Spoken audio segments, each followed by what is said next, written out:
Hello everyone, back to my channel. আজকে আমি আপনাদের সঙ্গে খুব গুরুত্বপূর্ণ একটি বিষয় নিয়ে কথা বলবো। তো গুরুত্বপূর্ণ বিষয়টি হলো AIVE-19 অল ইন্ডিয়া বার এক্সামিনেশন, যে এক্সামটা 2024-এ হবে। তো অনলাইন রেজিস্ট্রেশন কিন্তু অলরেডি শুরু হয়ে গেছে 3/9/2024 থেকে। সেটা 25/10/2024 পর্যন্ত চলবে। অক্টোবরের কিন্তু 25 তারিখ সেটা লাস্ট ডেট, আর সেটা সেপ্টেম্বরের 3 তারিখ কিন্তু অলরেডি শুরু হয়ে গেছে।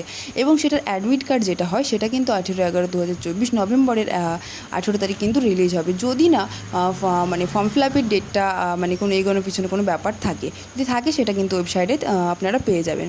এবার আমি চলে আসি যে ফর্ম ফিল আপের জন্য কিন্তু বেসিক কিছু জিনিস আমাদের জানাটা প্রয়োজন। তো প্রথমেই যেটা, যে আমাদের কত টাকা লাগবে, ফিটা কত। তো এক্সাম ফি ফর জেনারেল এবং ওবিসি এদের জন্য কিন্তু 3,500 টাকা। ফাইনাল টোটাল অ্যামাউন্টটা দেখাবে 3,582 টাকা 60 পয়সা। আর যারা SC ST PWBD তাদের জন্য 2,500 টাকা ফাইনাল অ্যামাউন্ট দেখাবে 2,559 টাকা। এবার এটা কিন্তু 2023 ডিসেম্বরে যে এক্সাম হয়েছে সেখানে কিন্তু সেটাই লেগেছিল। এবার যদি কোনো কিছু বাড়ানো কমানোর ব্যাপার থাকে তাহলে অবশ্যই কিন্তু ওয়েবসাইটে যে গাইডলাইন্স থাকবে সেখানে কিন্তু বলে দেওয়া হবে। আর second question, what is the syllabus. তো সিলেবাসের মধ্যে কী কী থাকবে সেটা নিয়ে একটা আলাদা ভিডিও বানাতে হবে, বিকজ সেখানে কিন্তু 19টা সাবজেক্ট থাকে। আর সিলেবাসটা কী কী থাকবে না থাকবে, যদি কোনো সাবজেক্ট যদি কোনো চেঞ্জ হয় সেক্ষেত্রে কিন্তু সেটা অবশ্যই ওয়েবসাইটে জানিয়ে দেওয়া হবে। আর আমি জেনেই সেটা তারপর সেটা নিয়ে একটা ভিডিও দেব। 3 নম্বর কোশ্চেন হচ্ছে যে এক্সাম ডিউরেশন কতটা। তো AIVE-18 ছিল 3 ঘন্টা, এবং তার আগেও 3 ঘন্টায় ছিল। 10টা থেকে 1টা পর্যন্ত সময় থাকে। তো 3 ঘন্টাই সময়টা থাকে এক্সামে। এবং তবুও যদি কোনো কিছু চেঞ্জ হয় তো সেক্ষেত্রে অ্যাডমিট কার্ড যখন রিলিজ হবে আর কি, সেখানে একবার টাইমটা দেখে নিলে সেটা বেশি ভালো হবে। 4 নম্বর হচ্ছে এক্সাম সেন্টার। তো এক্সাম সেন্টার নিয়ে যেটা বলার সেটা হচ্ছে যে ইন্ডিয়ার কিন্তু যে কোনো জায়গা চয়েস করতে পারেন। ফর্ম ফিল আপ করার সময় ওখানে দেখবেন যে 3টে অপশান আপনি নিতে পারেন। তো যার যেখানে ইচ্ছে সে সেখানে দিতে পারে। অনেকে অনেক কিছু ভেবে সেই জায়গাগুলো চয়েস করে থাকেন। কেউ ভাবে যে নিজের সুবিধা মতো কাছাকাছি কোনো জায়গা, কেউ আবার ভাবে দূরে কোথাও যেতে চাইলে যে এক্সাম দেওয়া হবে এবং ঘোরাও হবে। তো সেরকম ভাবনা চিন্তা যদি কেউ রাখে তো সেক্ষেত্রে কেউ দূরেও চয়েস করতে পারে। এবং সেখানে 3টে অপশান থাকে বা 3টে চয়েস করতে পারে। নর্মালি প্রথমটাই হওয়ার চান্স 99%। 1% যদি কোনো ব্যতিক্রম কোনো কিছু ঘটে বা কোনো কিছু হয় সেই কারণে বাকি দুটো অপশন নেওয়া হয়। তো সেক্ষেত্রে যে যেখানে যেতে চান বা এক্সামটা দিতে চান ইন্ডিয়ার যে কোনো জায়গায়, সে কিন্তু সেখানেই প্রথমটা চয়েস করবেন।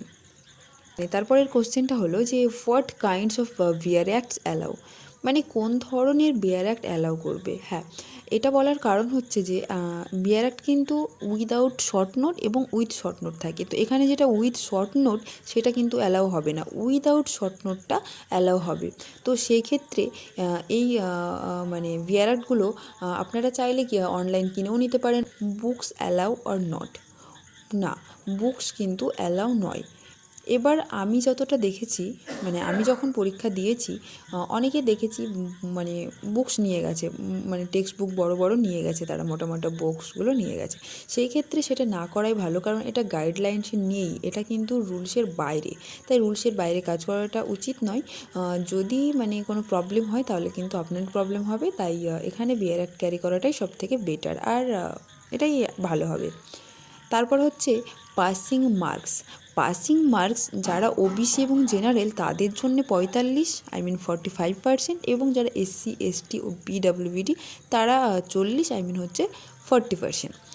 তো এবার হচ্ছে যে যেমন এর আগেবার 2023 যে এক্সামটা হয়েছিল সেখানে কিন্তু 100টা কোশ্চেনের মধ্যে 45 পেতে হবে জেনারেল ওবিসিদের, আর 40 পেতে হবে SC ST PWBDর।